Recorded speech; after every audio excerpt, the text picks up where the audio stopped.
Senhores, boa noite. Aquela tradicional pergunta se o áudio está bom, se está tudo certo, se está todo mundo ouvindo, se está em ordem, se estamos aí todos inteiros. Eu vou tentar ajustar o monitor, que eu não sei para que lado vira. Me parece que pode estar um pouco lento. Me falem como é que está. Deixa eu ver qual rede que eu estou usando. Áudio e vídeo ok, então está ótimo. Deixa eu só conferir qual rede que eu estou usando aqui, que daí pode me facilitar um pouco pela rede certa. Muito bem. Bom, o tema de hoje é o Trump, né? Essa história toda, a gente acabou de enviar a vocês todos a nossa leitura do risco Trump, mas eu acho que um pouco lento. Espera aí, deixa eu migrar aqui de rede. Só um segundinho. Ele não foi. Aliás, São Paulo chove e tudo fica espetacular de infraestrutura no mundo. Espera só um pouquinho.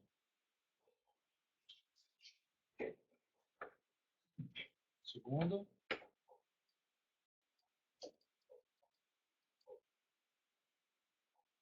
Tá? Só um segundinho. Estou trocando de rede, eu não sou muito bom de tecnologia, então demora um pouco para fazer essas alterações. Sim.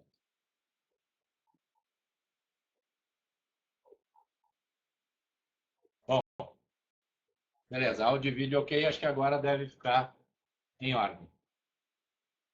Tá? Ok para todos, então que bom.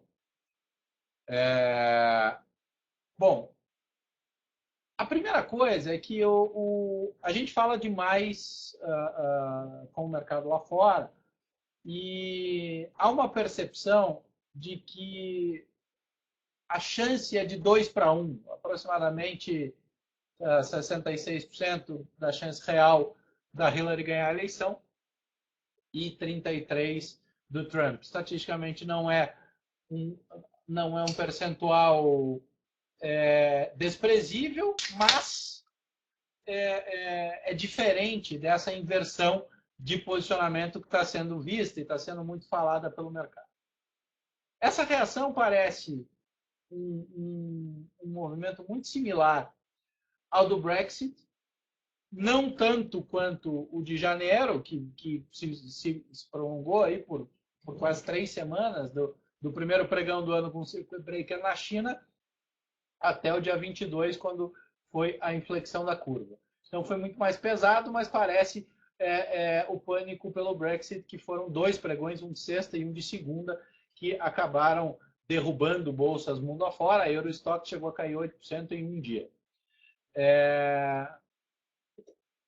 Qual que é o grande risco? Né? Eu hoje tinha uma palestra programada no consulado britânico, foi curioso fazer essa palestra hoje, por conta da notícia da judicialização da disputa pelo Brexit e de que o governo inglês vai ter que recorrer à Suprema Corte para conseguir seguir o processo invocando o artigo 50 do Tratado de Lisboa, que dá a todos os membros a autonomia. Em bom português, ele fala que, respeitando as suas normas constitucionais, todos os membros podem solicitar a saída da zona do euro, desde que segurem as consequências da sua decisão. E uma das perguntas que me fizeram lá era e essa combinação de fatores, a incerteza do Brexit com o Trump. Há uns meses atrás, eu escrevi um artigo que foi publicado lá fora, que era, ele chamava Three Doors Down, que era um mundo com Trump, Putin e Le Pen comandando Estados Unidos, Rússia e França ao mesmo tempo. Acho que esse movimento, essa onda, essa discussão conservadora, ela é o contraponto aos movimentos populistas recentes, ao discurso inócuo e não execuível de um projeto que acabou estragando muita coisa, principalmente na América Latina, e nós somos um dos principais, se não o principal exemplo disso. Agora, eu me lembro muito bem, e citei isso hoje, imagino que a grande maioria de vocês também, do terror de 2002 nas eleições brasileiras. Então, e a gente fecha a análise, a nossa leitura do terceiro fim do mundo de 2016, que a gente mandou a vocês, e assim, dizer que tudo é o fim do mundo, ou tudo é o céu, enfim, não é nossa cara, vocês já sabem disso. A questão é, Lula ia acabar com toda a política econômica, com toda a responsabilidade fiscal, com todo um plano de estabilização da economia. Ele trouxe o Palocci entrou com um discurso muito mais duro de responsabilidade fiscal, falando não só em superávit primário, mas em superávit nominal, o que é uma meta, um movimento muito mais rígido de gestão e diligência de conta pública. A gente já aprendeu também, em 2014, que o discurso da ex-presidente Dilma para ganhar a eleição foi muito diferente da prática. Então, embora o mercado esteja realmente panicando por conta do chamado risco Trump, a gente não imagina, e considerando que os Estados Unidos ou são os Estados Unidos da América, e não é tão simples, não é uma tirania, não é um país em que o presidente faz o que quiser. Basta lembrar, em momentos de tensão geopolítica incrível, o que o George Bush precisou fazer com o Congresso para aprovar envio de tropas para o Oriente Médio. Então, não é simples assim. Ele de bobo não tem nada. Então, as discussões sobre os imigrantes, esse discurso xenófobo, protecionista, vai muito mais fazendo um barulho e tentando despertar na nossa leitura um lado de defesa, de sentimento de nacionalismo, de defesa no povo americano com a intenção e a finalidade eleitoral, especificamente, do que algo ligado à prática dele. Sim, ele não ou não, ele não é um cara que parece estável emocionalmente. Eu jamais gostaria de ver um cara que se mostra com as posições que ele tem, tendo o código de segurança das principais ogivas nucleares do mundo, só para citar um exemplo. Agora, onde que isso impacta? Vamos aqui fazer um exercício de especulação. E vão perguntando, tá? Vocês efetivamente já sabem como as coisas funcionam aqui, já vi que tem uma pergunta de rumo, a gente vai falar de rumo daqui a pouco.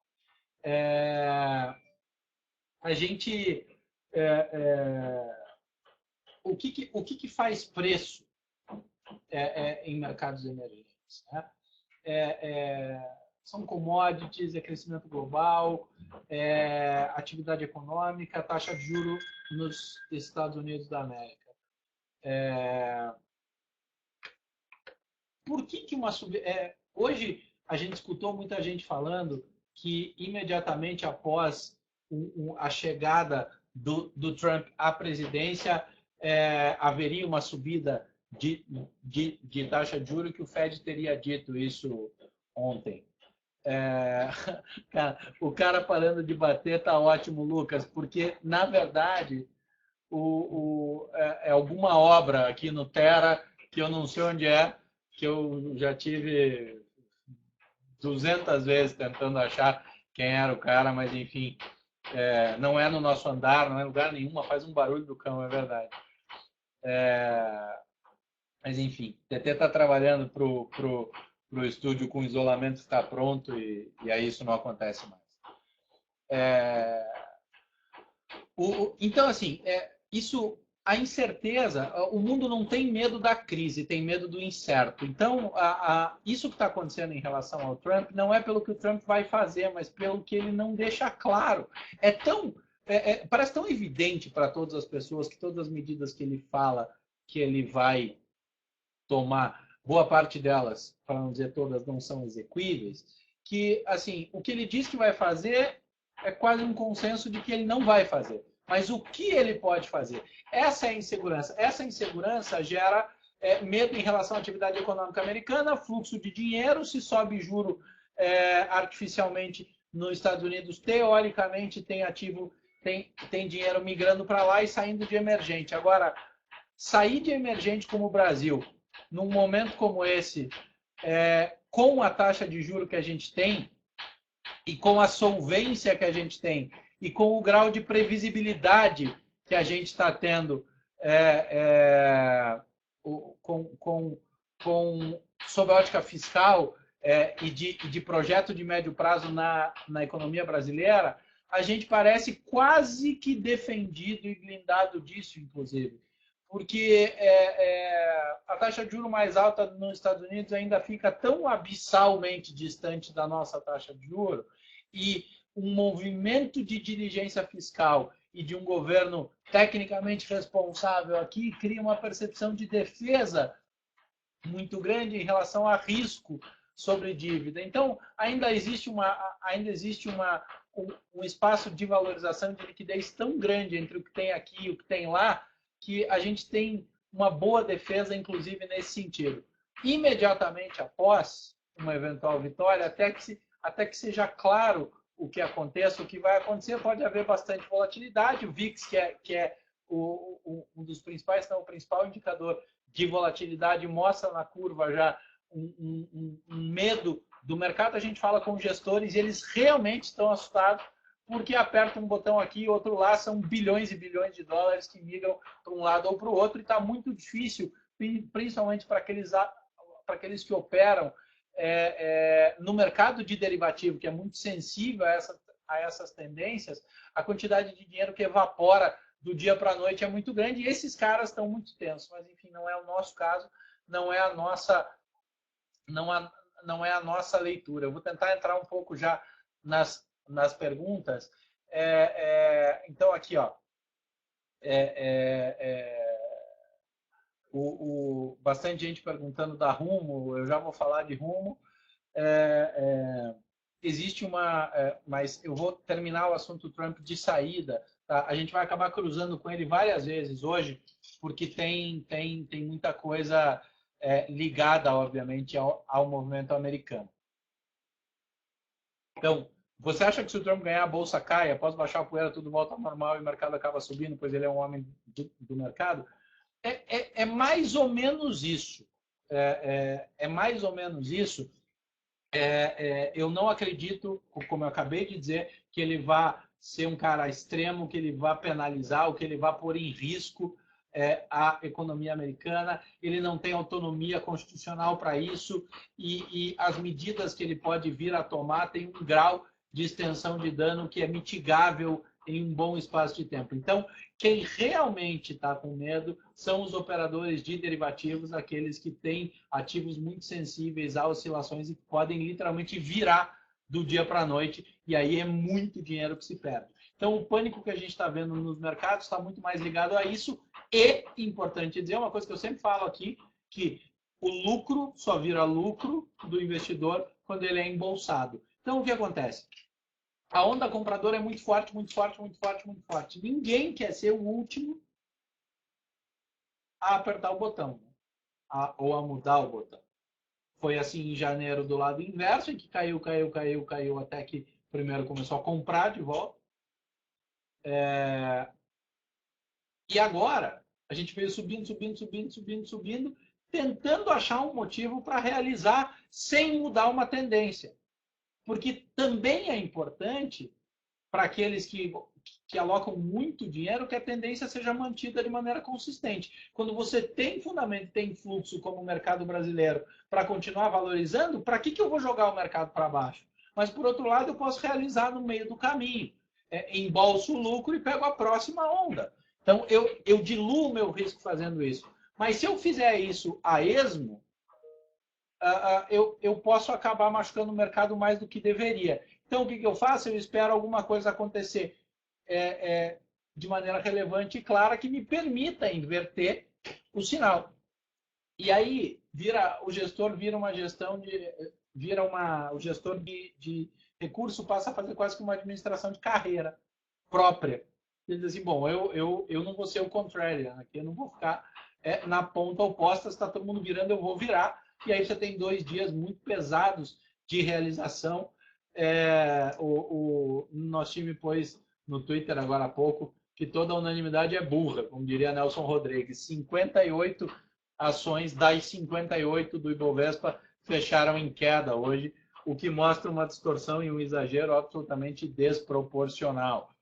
A gente não está mexendo da mesma maneira que não mexeu na grande maioria das teses por conta de uma acelerada extraordinária, não mexeu e não vai mexer por conta dessa virada. A gente acha que sim, a gente tem resiliência de bolsa e de modelo. Queimei a língua extraordinariamente, disse no podcast hoje que queimei a língua de maneira extraordinária no podcast de hoje, dizendo que hoje a bolsa brasileira faria um teste de resiliência em relação ao tamanho da pressão.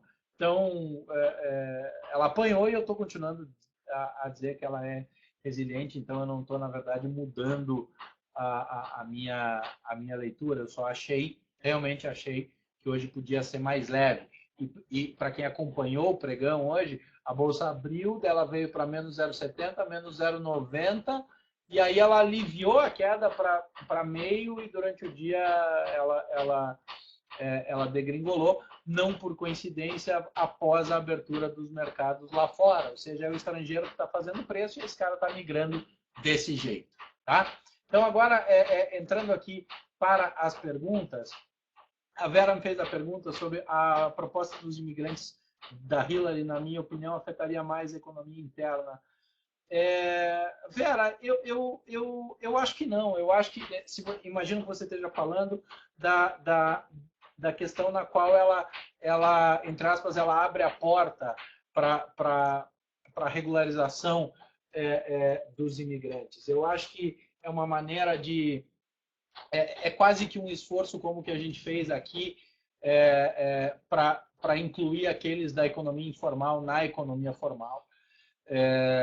Acho que olhar para os Estados Unidos como procurando o americano de origem, sem uma miscigenação gigante, você já não vai encontrar, vai encontrar cerca de talvez 35%, 40% da nação e da sociedade assim.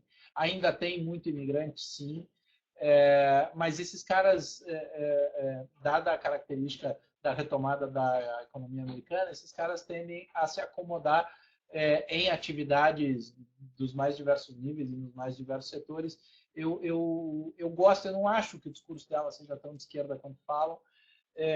Acho que, se a gente parar para pensar, efetivamente, usando um exemplo brasileiro, o Fernando Henrique era, na sua formação, muito mais de esquerda do que tudo que veio depois dele. Então, não é isso, não é a convicção ideológica, mas sim um plano exequível de nação de médio prazo, de economia de médio prazo. Acho que o ritmo e a maneira como o Barack Obama conduziu, dado todas as pressões que ele teve que conviver, foi bastante satisfatório. Se não é o melhor presidente da história, também não é o pior. Acho que ele enfrentou de maneira bastante consistente, tendo coragem para assumir uma série de posições que não foram necessariamente simples.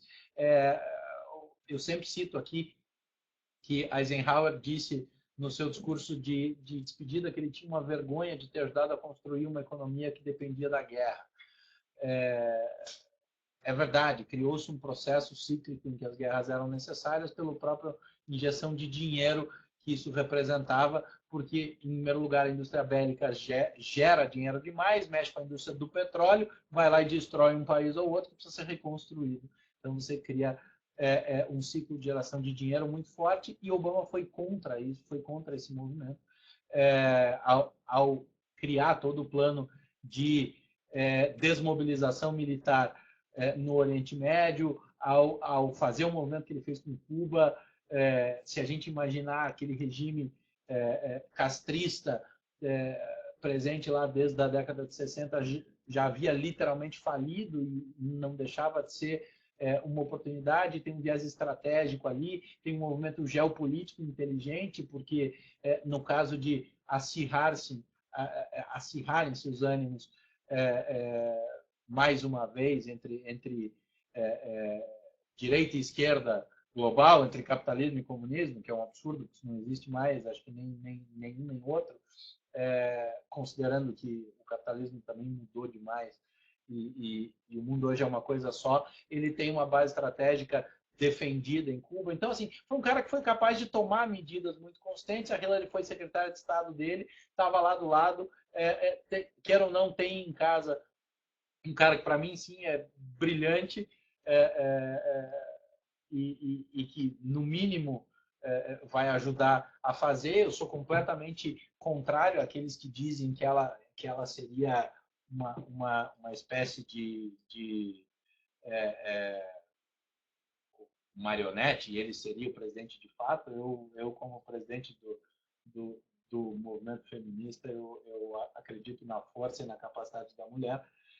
Eu realmente acho que ela tem muito a contribuir e prefiro um governo que dê um viés mais previsível e muito mais alinhado com o trabalho de 8 anos que foi feito pelo Barack Obama, do que algo que bagunce e traga um xadrez maior.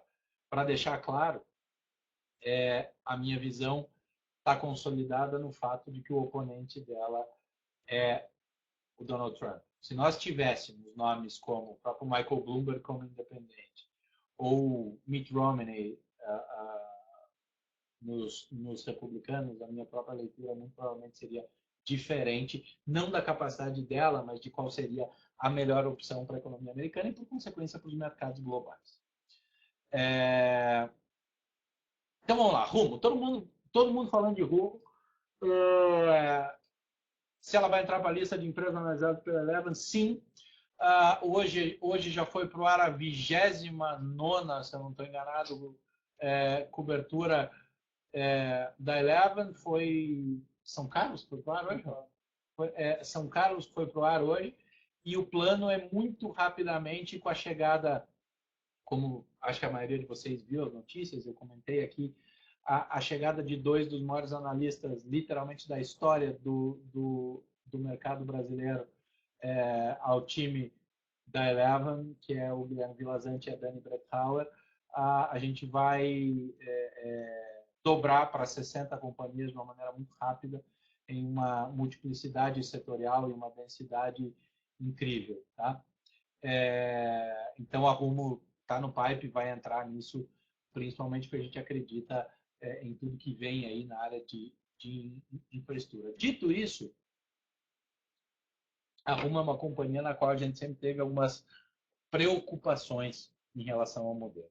O que aconteceu com a Rumo hoje? Bom, em primeiro lugar, tudo que a gente falou até agora explica o que aconteceu com a Bolsa.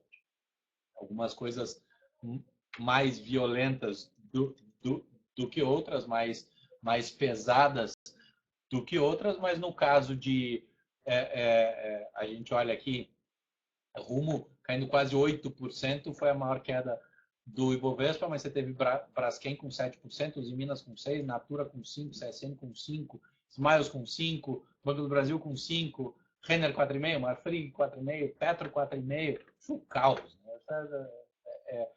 Mas em relação a Rumo, a gente está no processo de análise um pouco mais profunda da companhia, dada a demanda que a gente teve, e há uma percepção, há um consenso quase de que o resultado vai vir muito ruim e ela vai reportar prejuízos. E aí é exatamente aí que aparecem as questões das distorções do mercado. Quando muita coisa acelera só pelo fluxo, você tem que entregar resultado, você tem que entregar fundamento. Quando você estica a linha do tempo, eu falo demais isso.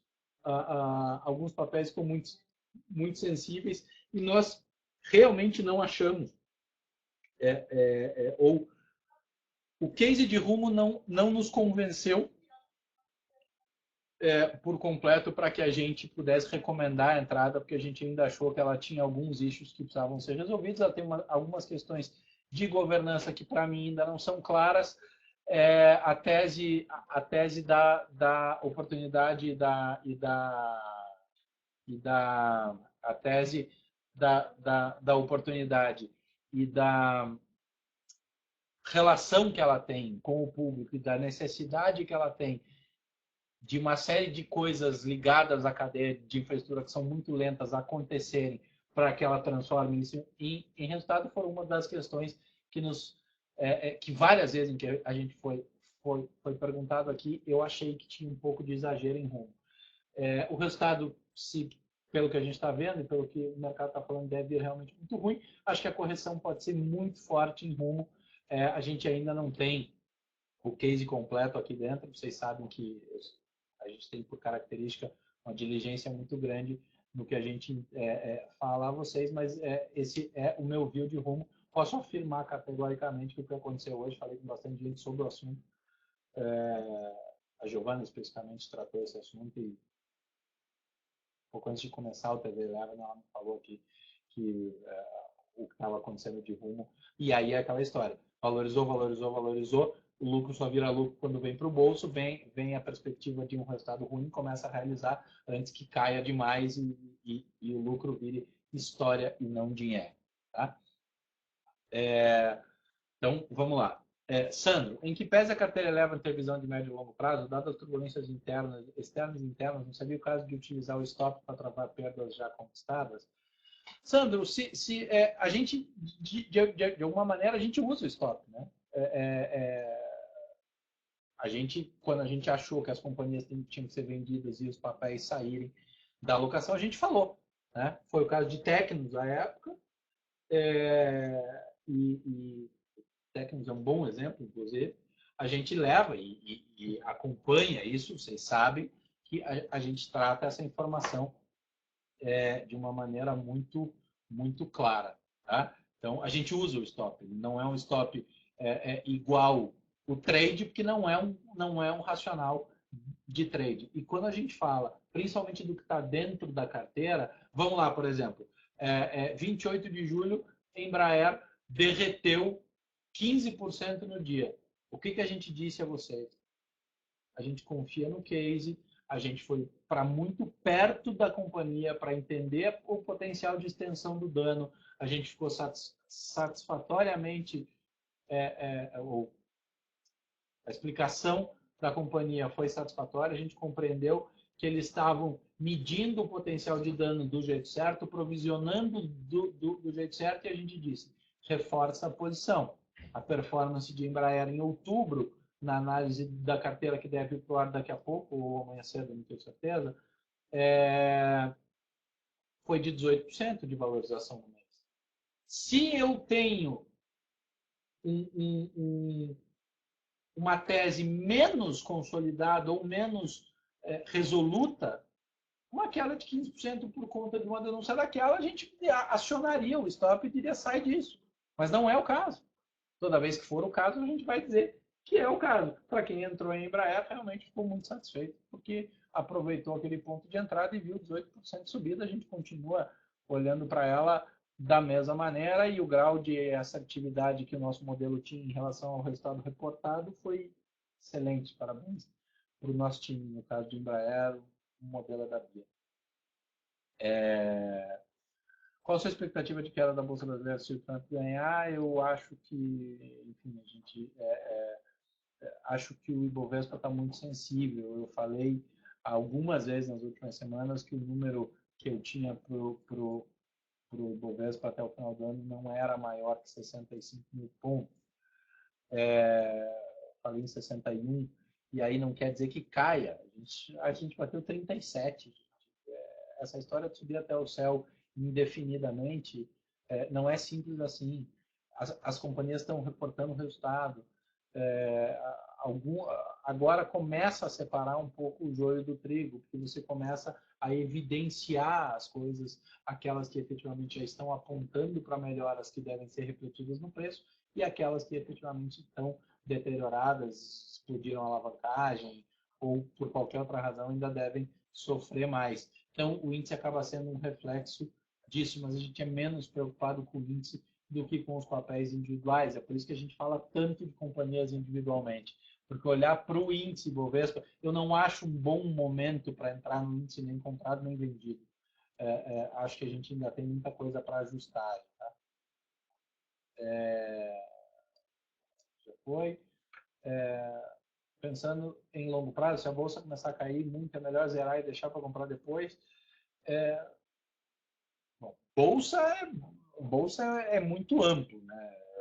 Basicamente o que eu acabei de dizer. Eu vou voltar no meu ponto, afirmando que a gente tem muita convicção nas teses que a gente leva a vocês e nas recomendações de investimento.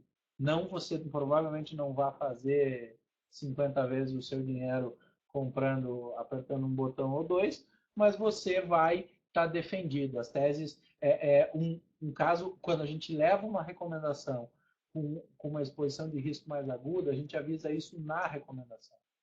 O papel de triunfo, por exemplo, é um papel que não é óbvio, mas é um papel para quem tem apetite para o risco.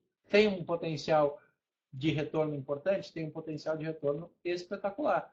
Vai lá ver a tese. A tese é muito detalhada, mas ela fala no final que você tem que ter estômago para o risco. Então, acho que zerar não é o caso.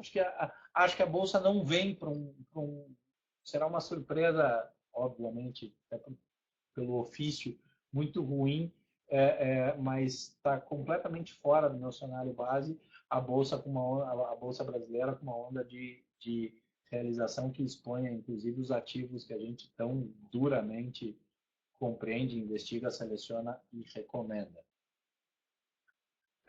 Acho que teremos ótima oportunidade de compra até terça-feira. Não acha que é um bom time para comprar bons ativos descontados? Júlio, sempre é um bom time para comprar bons ativos descontados.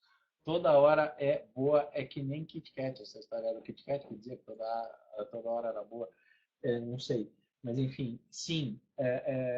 E ali você tem hoje já 29, amanhã 30 companhias para você escolher uma série de calls de compra que realmente tem boas janelas de entrada. Lucas, hoje eu ouvi de um minericano de governador Valadares, disse que é péssimo na visão dele. Será que ele deve realmente se preocupar? Tem aplicações em opções. Pode haver mudança nesse tipo de aplicação caso Trump ganhe? Sim. Mercado de opções pode sofrer demais, Lucas. A gente está moldando tem um produto em teste aqui, a gente tem a nossa área de pesquisa e desenvolvimento. Antes da gente pôr o dinheiro de vocês em risco, a gente testa a tese longamente e o nosso produto ligado a opções de trade está sendo exaustivamente testado aqui. Mas sim, a mudança do Trump cria uma incerteza e uma volatilidade na tendência muito grande e aí você vai ter certamente impacto em opções, principalmente porque se você está em opção, você está ou em índice ou naquelas ações mais líquidas, então muito provavelmente você vai estar também atrelado a commodity, que pode pesar bastante. Então, acho bastante cuidado, porque esse é o tipo de negócio, dada a característica de eventual chamada de margem, essas coisas, que você pode realmente sofrer. Obama foi um presidente muito equilibrado, diz o Bruno. Ele deve seguir essa linha se conseguir vencer. Também espero. O Obama, queria fazer uma ressalva, é o maior orador que eu já vi na minha vida. A capacidade que esse cara tem de falar e de se posicionar é inacreditável. Vamos lá. BRF e JBS. Uma das comparações que a gente mais responde na Eleven. O que acha de JBS após o veto à reorganização societária? A ação está muito descontada, não acha que é uma oportunidade de entrada, apesar do risco político? Eu acho que JBS é uma excelente oportunidade de entrada em BRF. Quer montar um long short aí, tem liquidez nas duas para isso. Viu? Porque, assim, quando eu falo com o mercado inteiro e o único argumento que o mercado tem para defender JBS é ela ser uma empresa de 180 bi, mais uma vez, 2008 já provou para o mundo que o too big to fail não existe. JBS cresceu com dinheiro oriundo de subsídio, não tem mais, acabou a treta. ela nunca conseguiu gerar resultados constantes de sua atividade fim. Os dois maiores resultados dessa companhia vieram da mesa de derivativo.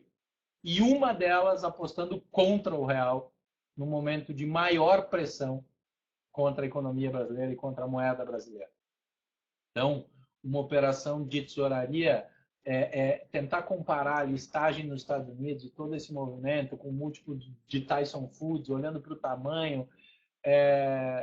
Se você olhar, a BRF passou o ano inteiro tentando ajustar o seu modelo de negócio, compreendendo a nova realidade do preço dos insumos, migrando para mercados onde ela pode ser price maker, ou seja, ela entra com um nível de relevância operacional muito grande, cria margem defensiva. No mercado interno, viu a Seara comprar market share, splitou as suas marcas,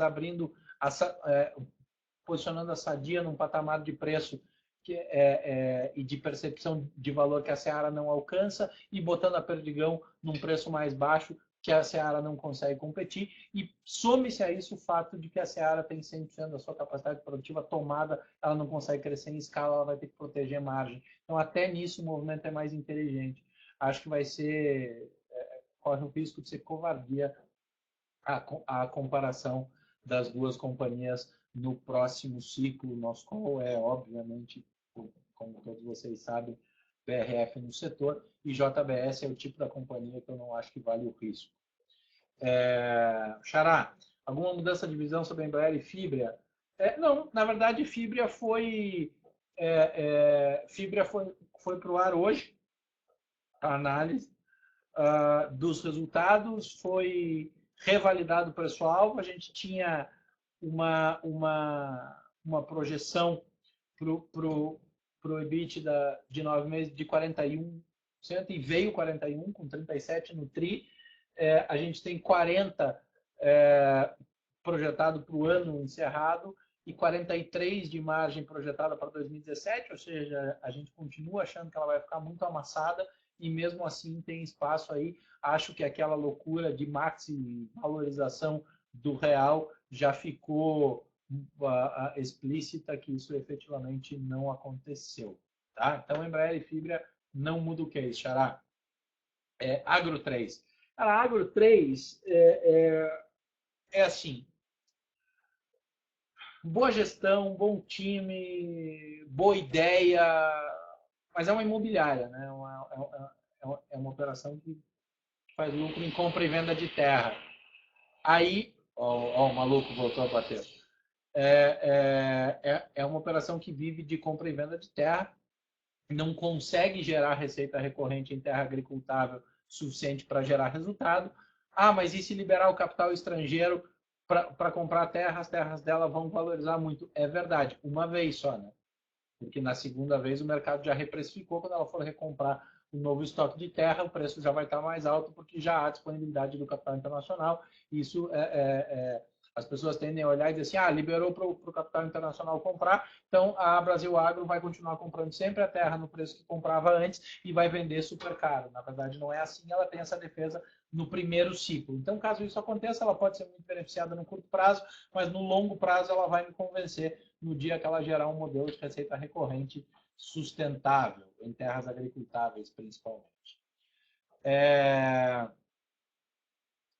Sandro, Petro. Cara, Petro, a gente foi muito crítico, eu já mudei aqui. Acho que eu fui crítico quando tinha que ser. Quando a gente mandou sair correndo a 9, que ela ia rolar morro abaixo, ela rolou até os 4. Acho que precificar a Petrobras agora é impossível. A companhia vai vender tanto ativo para desalavancar que a companhia resultante não se conhece. Então, projetar preço ou fazer valuation, que invariavelmente vai passar por projeção de performance futura, ninguém conhece qual vai ser a companhia no futuro, vira um achismo muito grande. Houve uma inversão de tendência muito importante, muito verdadeira e muito consistente pelo que o perparente e o acionista controlador vem fazendo, ou seja, parou-se, teoricamente, por completo, de drenar a companhia. Isso faz com que, no mínimo, a solidez dela, a percepção de solidez dela, fique diferente para o médio prazo. Mas até que se compreenda quais ativos serão vendidos, qual o nível de desalavancagem, qual é a característica do endividamento restante, fica difícil dizer até onde a Petrobras pode ir nessa onda de valorização. Tá? Charles, semanas atrás você disse que a Eleva não investia nas companhias que recomendava. Pode explicar isso melhor? A empresa Eleva não pode investir, mas e vocês? Se não investem naquilo que recomendam, investem em quê? Obrigado. Bom, vamos lá. Não é que eu não posso investir. Eu posso investir. Mas a partir do momento em que eu investi, eu tenho um conflito de interesse. Eu sou obrigado, pela norma regulatória, a colocar nos meus relatórios que eu invisto, eu ou qualquer pessoa ligada à companhia ou parente em primeiro grau, eu não me lembro a norma exatamente, mas assim, ninguém com ligação direta a nenhum de nós pode investir nas companhias. E sim, de fato, a gente não faz isso. De fato, a gente tomou uma decisão, eu particularmente, que sempre fui alguém que acreditou demais em bolsa e em ativos de valor, troquei o investimento. Você quer saber onde eu invisto o meu dinheiro, Charles? Na Eleven. A Eleven é o meu maior ativo.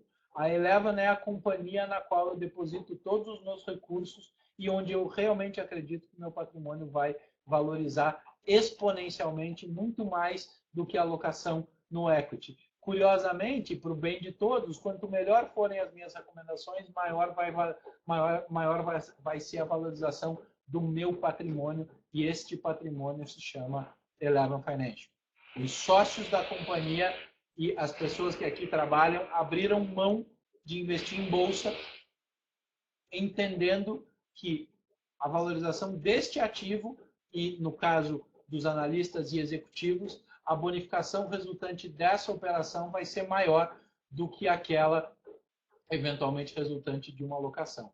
A independência passa pela transparência. Se eu recomendar a vocês um investimento em uma determinada ação e eu for capaz de mexer no preço dela, eu estou sendo beneficiado se eu tiver comprado nela. E aí, se eu estou sendo beneficiado, seja porque eu mandei comprar ou porque eu vendeu uma companhia, será que eu realmente sou independente? Não à toa a obrigação regulatória de se botar um conflito de interesse e a gente não faz. Então, a resposta muito clara para você, Charles, o meu maior investimento, eu fundei, participei, comprei ou investi em 16 companhias na minha vida. Nenhuma eu tive tanta certeza da valorização patrimonial e do crescimento exponencial como a Eleven Financial. Então, esse é o meu maior investimento. Vamos lá. Trump pode apertar sobremaneira o protecionismo e prejudicar as empresas por aqui?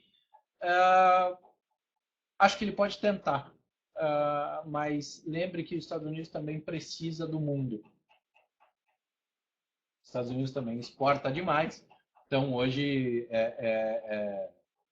cada medida protecionista que ele fizer, ele pode ter retaliação. O jogo geopolítico não é tão simples.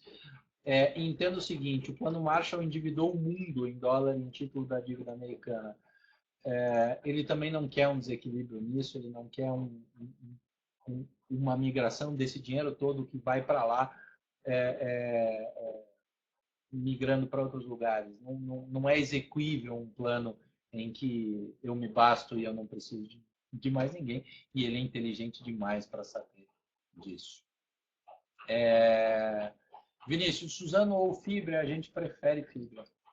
Mas não é um caso simples, tá? Convido a ler as análises e o case. Longo prazo, Fibra. Dato, vocês têm alguma visão sobre TIM? Esse setor não está valendo a pena. A última vez que a gente falou de TIM, a gente viu uma companhia que estava migrando para o lado certo, onde a Vivo, onde a Telefônica estava ganhando dinheiro, foi o setor que a TIM aproveitou para atacar. Tem uma janela de oportunidade com derretimento e deterioração da Oi. Os resultados chegaram agora, eu passei muito franco, eu nem vi, ouvi falar sobre os resultados, mas eu não vi em detalhes, mas nessa ampliação de 30 para 60 companhias que vocês vão ver muito rapidamente, TIM está dentro delas. Falou muito de Rumo. Não acho Eco Rodovias um call mais seguro. Bom, em primeiro lugar, nós estamos falando de business completamente diferentes, né? Completamente diferentes. Né? Eco Rodovia, a gente tem uma leitura, a gente tem uma análise publicada, está entre as companhias cobertas. Ela tem uma visão diferente de curto prazo e uma de longo prazo. Mas, sim, um call mais seguro do que Rumo na minha leitura. O que aconteceria com o Itaú SA se ela conseguir comprar a BR distribuidora? Bom, daí aquele gap que supostamente existe e que muita gente fala que Itaúsa é comprar Itaú descontado, que eu não concordo, acaba e muda por completo. Tá? Agora, eu fiz M&A mais de uma década. Eu queria ser uma mosca para assistir a due diligence na BR distribuidora. Eu realmente queria assistir um pouquinho dessa due diligence. Posso comentar de BVMF e login. Login eu vou pedir para a Bia, Rafael, para a Bia. A Bia olhou login bastante recentemente e ela tem uma visão melhor que a minha. Eu vou pedir para ela. Te convido para. Assim, me ajuda a não esquecer, Rafael. O e-mail da Bia é bm@elevenfinancial.com. Manda para ela e ela te responde especificamente sobre login, que ela tem mais competência que eu para isso. Sandro, vamos ter a IPO da Eleven. O que eu posso te garantir é que nós teremos vários IPOs cobertos pela Eleven, por isso esse time o time está uma máquina, tá extraordinário. O André Prats, que é um cara que eu respeito demais pela sua maneira de ler a bolsa e de compreender investimentos, ele me perguntou pelo Twitter, no dia que saiu a notícia da chegada da Dani Bretauer e do Vilazante, ele me mandou uma pergunta pelo Twitter se era um ataque a lá Barcelona. E sim, a IPO da Eleven, eu não sei, eu tenho compliance, eu tenho governança, eu tenho transparência, para se um dia tiver espaço, por que não? Agora, muitos IPOs vocês vão ver por aqui. Círio, Adeodato, participei poucas vezes do TV Eleven, então não sei se essa pergunta cabe aqui. Tenho entrado em Banco Indusval visando um processo de OPA, que hoje está em torno de 1,48, sendo que os negócios estão saindo em torno de 1,30. Quais seriam os riscos? O processo de OPA não se confirmar? Mas a OPA, na verdade, o preço é travado e a correção é feita pela renda fixa. Às vezes o processo pode acabar demorando mais tempo, não é óbvio e não é simples e não é binário um processo de OPA. Então, precisa avaliar caso a caso. Eu não olhei o case de precificação de Indusval, tá, Ciro? Então, eu não consigo te dizer. O que eu posso te dizer é que OPA não é um processo binário. Então, eu tenho que olhar com bastante cuidado. Paulo, o que esperar da Ferbasa? Cara, a Ferbasa, a gente obviamente falou bastante aqui sobre ela, foi uma companhia integrante da carteira Eleven por muito tempo e, na verdade, segue uma companhia com fundamentos muito bons, a gente está muito perto dele sempre. Recentemente teve aqui o CFO, o diretor de RI, conversando com a gente, a recuperação da atividade econômica. Pensou em Ferbasa, pensa em aço inoxidável, pensa em aço inox como produto final. Eles voltaram a ter uma postura muito conservadora de hedge. O que a Ferbasa escolheu foi um modelo para ela ser menor e melhor, então para ela ser um modelo em que escala menos e que eventualmente distribui um dividendo melhor do que ver isso refletido no preço da ação. Como isso muda o case, muda a tese, porque mudou a estratégia da companhia, o que a gente acha é que a ação pode lateralizar muito até que o modelo de negócio faça um shift por completo. Por isso a gente retirou ela da carteira sem dizer que a gente, sem deixar de dizer que a gente acredita na gestão e na característica de desenvolvimento de longo prazo da companhia, mas as ações tendem a lateralizar bastante no curto prazo. MRV e Cirela é venda? Bom, são dois cases também diferentes, embora dentro do mesmo setor. MRV, você vai ouvir a gente falar bastante, a gente tem uma análise posta no ar, a gente fez uma análise, inclusive, sobre a ótica de renda fixa de uma emissão de MRV, a qual a gente não recomendou. Era um CRI, uma debênture estruturada num CRI, a gente não gostou do desenho e achou que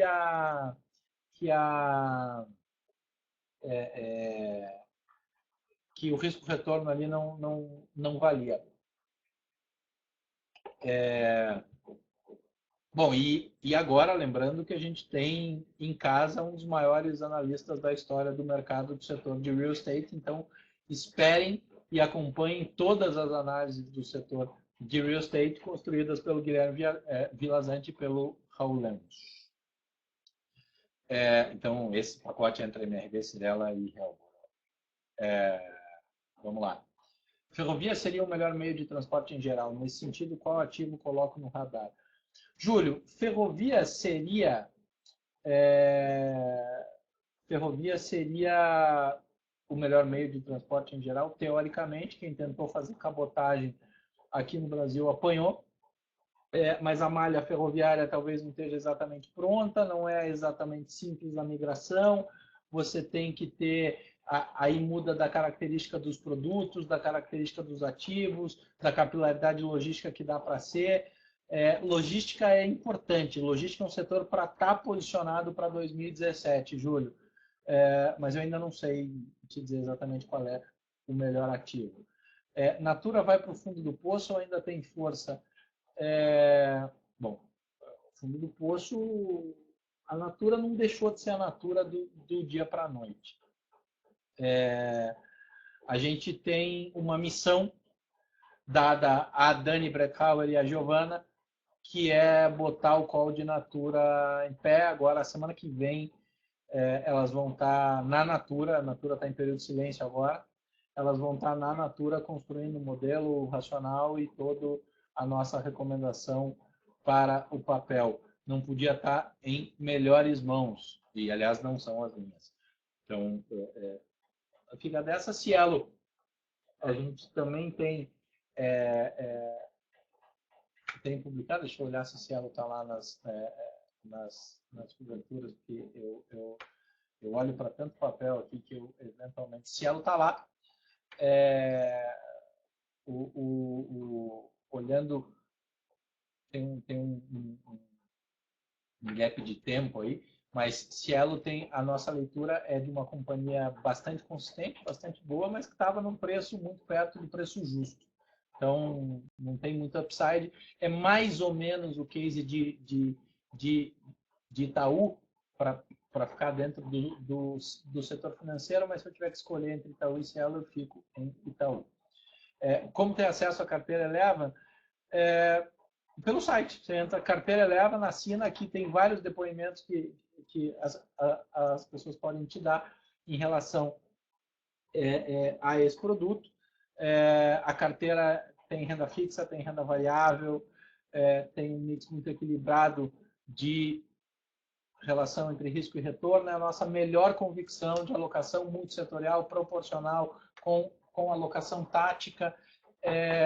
E é literalmente o nosso produto que mais vende, que melhor vende, que melhor recompensa os seus clientes. A gente, na plataforma nova que vai para o ar, enfim, ela vai até dizer que eu não posso dizer quando a plataforma nova vai para o ar, mas ela vai, porque teoricamente ela ia para o ar dia 31, ela vai para o ar, mas vocês sabem como funciona a tecnologia, então ela é uma revolução tecnológica e é uma revolução no pipe de produto, enfim, com muito feedback de vocês, a maioria de vocês recebeu e foi espetacular a participação da pesquisa que a gente mandou aos nossos clientes sobre o produto.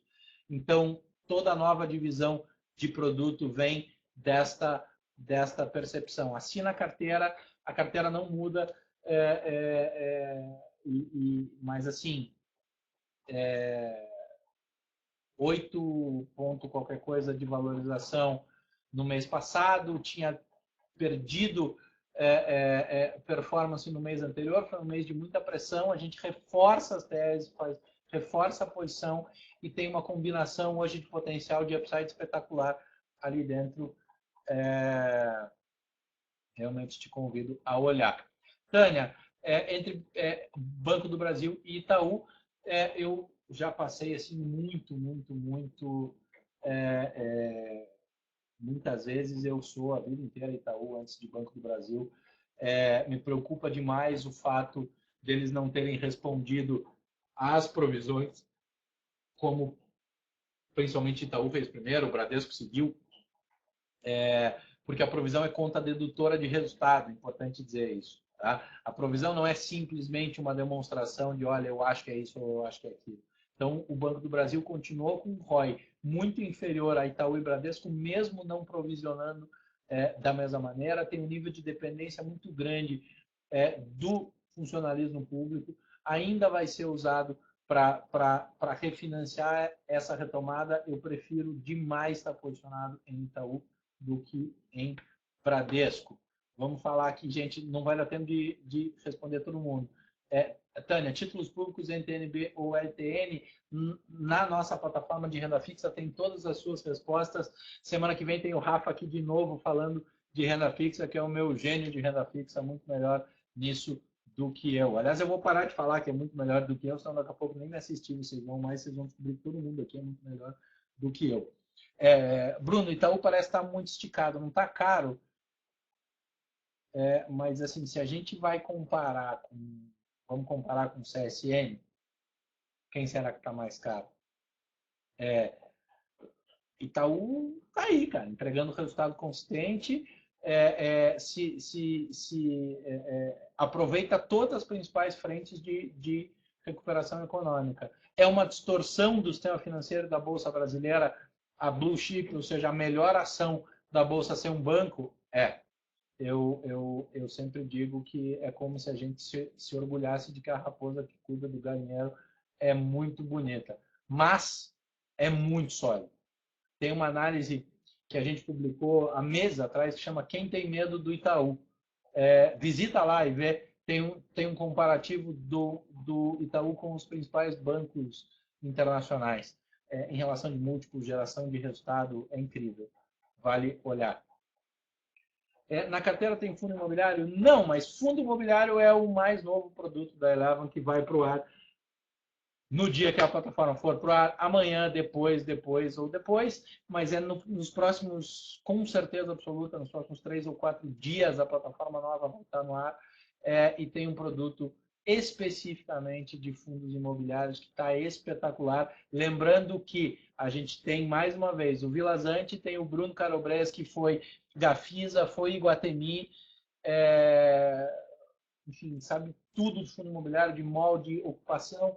Então, nós viramos o mercado brasileiro de fundos imobiliários para trazer 2 top pick para vocês. Semana que vem está no ar o produto de fundo imobiliário. Está espetacular. Gente, eu preciso dizer o seguinte. Os clientes Eleven, os clientes que hoje são Premium e carteira, receberam hoje o convite do Eleven Day, o primeiro evento que a gente vai fazer no dia 16 de novembro. O evento vai ter e vai trazer o presidente da Anima Educação, Daniel Castanho, o presidente da Profarma, o Sami Birmacher, para conversar com vocês, para conversar com os clientes Eleven. É um evento que não é pago, ele é fechado exclusivamente para clientes Eleven. Então, os clientes Premium e carteira têm, por ordem de inscrição, lugar nesse evento. Vai ser um evento que vai ter apresentação da Anima, num case espetacular, uma realidade da Anima que pouca gente conhece, com o Daniel Castanho contando, o Sami Birmacher contando e tirando a história dos mitos que impregnaram na história da alavancagem da Profarma, que é uma das companhias que a gente acredita que pode, uma das ações que a gente acredita que pode andar demais em 2017, comigo e com a Thaís Herédia. Depois de todas essas apresentações, vocês vão ver uma mesa redonda entre o Daniel Castanho, o Sami, eu e a mediação da Thaís Herédia sobre as perspectivas para 2017. Vai ser um evento espetacular aqui em São Paulo. Eu convido a todos vocês.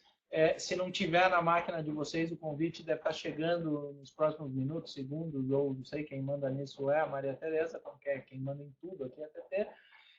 E eu espero ver vocês aqui, porque esse evento vai ser sensacional. As companhias estão muito animadas e tem coisa que elas vêm contar para vocês que são clientes Eleva. A gente realmente trabalha muito perto dessas companhias. E aí, para quem me fez a pergunta, foi o Sandro, de por que, qual é o meu investimento, você começa a ver, quando você olhar nos próximos dias a plataforma nova da Eleva no ar, a divisão dos negócios, como vai estar muito clara ali, e participar desse evento, você vai entender por que eu abri mão sem nenhum problema de alocar o meu dinheiro em ações negociadas na Bolsa.